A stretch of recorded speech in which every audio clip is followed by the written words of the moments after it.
PDP leader Iltija Mufti ने chief minister Omar Abdullah पर निशाना साधा, कहा कि वो हर मुद्दे में यू टर्न ले रहे हैं। मेरे साथ इल्तिजा मुफ्ती है। इल्तिजा जी, आपने इल्जाम लगाया सीएम उमर अब्दुल्ला हर मुद्दे पे यू टर्न ले रहे हैं। हर एक मुद्दे पे लेते हैं। उर्दू का ऑर्डर मैंने खुद यहाँ प्रेस में दिखाया कि कैसे उनने रेवेन्यू डिपार्टमेंट में एज चीफ मिनिस्टर एक ऑर्डर निकाला कि उर्दू इज नॉट मैंडेटरी। अगर आप रेवेन्यू सर्विसेज में जॉब्स चाहते हैं तो उर्दू भी वो हटा रहे हैं। तो बेसिकली उर्दू हो, उर्दू पे हमला हो, 200 यूनिट इलेक्ट्रिसिटी हो, 1 लाख नौकरियां हो, रैशनलाइजेशन ऑफ रिजर्वेशन हो, ओपन मेरिट स्टूडेंट्स को इंसाफ देने की बात हो, हर एक चीज पे वो मुकर जाते हैं। क्योंकि सुबह उनके दिल की जो हकीकत होती है वो बयान करते हैं, उनको लगता है कि अवाम में ठीक मेरा मैसेज नहीं गया है, फिर शाम को वो वही बात वापस करते हैं। लेकिन कल जो उनने बेतुकी बात की है, इट इज एक्सट्रीमली डेंजरस। क्योंकि अगर कोई चीफ मिनिस्टर शराब या ड्रग्स प्रमोट करे या ये लॉजिक यूज करे कि मैं थोड़ी ना जो हमारे नौजवान है उनको जबरदस्ती ड्रग्स दे रहा हूं, तो उस लॉजिक से तो जो यहाँ ड्रग पेडलर्स हैं उनको क्यों कोई अरेस्ट करे? फिर वो भी यही कहेंगे कि आप हमारे घर पे जेसीबी क्यों चला रहे हैं, हमने तो किसी को जबरदस्ती नहीं की। और इस पे मजहब को लाना, आप मुझे बताइए उमर साहब, ऐसा कौन सा मजहब है जिसकी किताब में या कोई भी दीन जो नशा प्रमोट करे, जो शराब प्रमोट करे, जो चरस गांजा प्रमोट करे?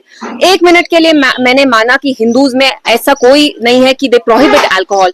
तो जो ड्राई स्टेट्स हैं, वो बिहार हो, वो गुजरात हो, ये दोनों हिंदू मेजोरिटी स्टेट्स हैं, उनने अल्कोहल बैन कैसे लाया?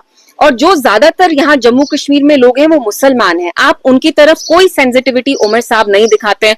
उर्दू आपने हटाई, उसमें आपने नहीं देखा you are hurting their sentiments. शराब हमारे दीन में एक बहुत बड़ा it's strictly prohibited. So he is utterly insensitive. और अब वो ऐसे बयान दे रहे हैं जिससे जो हमारी नौजवान यहाँ पॉपुलेशन है कहीं ना कहीं वो उनको गुमराह कर रहे हैं। बट वो कह रहे हैं कि उनके बयान को मरोड़ा जा रहा है, गलत से पेश किया जा रहा है। चाहे उन्होंने उर्दू पर भी जवाब दिया था कि उर्दू को खत्म नहीं किया नहीं, तो फिर वो ऑर्डर क्यों निकला?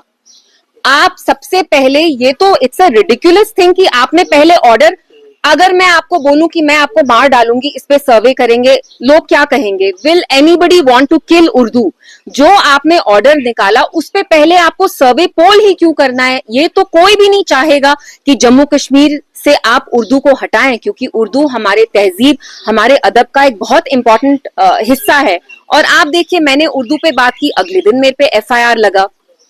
कहीं ना कहीं उमर साहब और बीजेपी की दिल्ली में जुगलबंदी है, वरना मैंने ऐसी क्या बड़ी बात की? मैंने उर्दू पे बात की, अगले दिन मेरे पे FIR लगा। तो कहीं ना कहीं वो यहाँ बीजेपी का एजेंडा चलाते हैं। लेकिन कल जो उनने बात की वो बहुत गलत थी, क्योंकि उमर साहब जानते हैं जम्मू कश्मीर में ड्रग्स, शराब कितना फैल रहा है।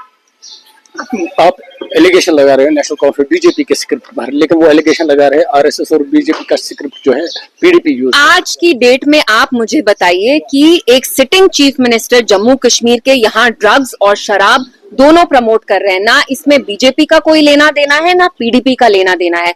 उमर साहब के पास 50 MLA है।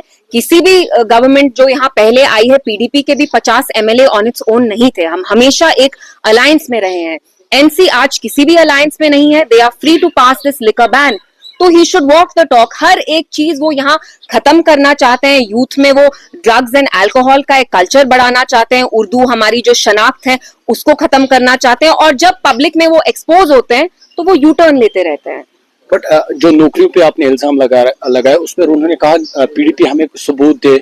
जिस तरह से आप इल्जाम लगा रहे हैं 25,000 नौकरियां उन्होंने सबूत निकलेंगे। सबूत 1 हफ्ते 10 दिन में निकलेंगे। कैसे इनने एक एजेंसी के हवाले से बैकडोर रिक्रूटमेंट्स कर रहे हैं and cash for job scam चला रहे हैं, जहां इनके वर्कर्स और मिनिस्टर्स पैसे लेते हैं लोगों से और उन्हीं लोगों की फिर नौकरियां लगाते हैं। तो ये इल्तिजा मुफ्ती थी जिन्होंने कहा कि नेशनल कॉन्फ्रेंस के खिलाफ वो आने वाले दिनों में सबूत भी देंगे। जिस तरह से इनका इल्जाम है कि नेशनल कॉन्फ्रेंस ने 25,000 लोगों को नौकरियां दी, बैकडोर एंट्री उनको कराई, और जिस पर विवाद खड़ा हो गया है न्यूज़ 18 के लिए आफाक शाह के साथ आबिद हुसैन।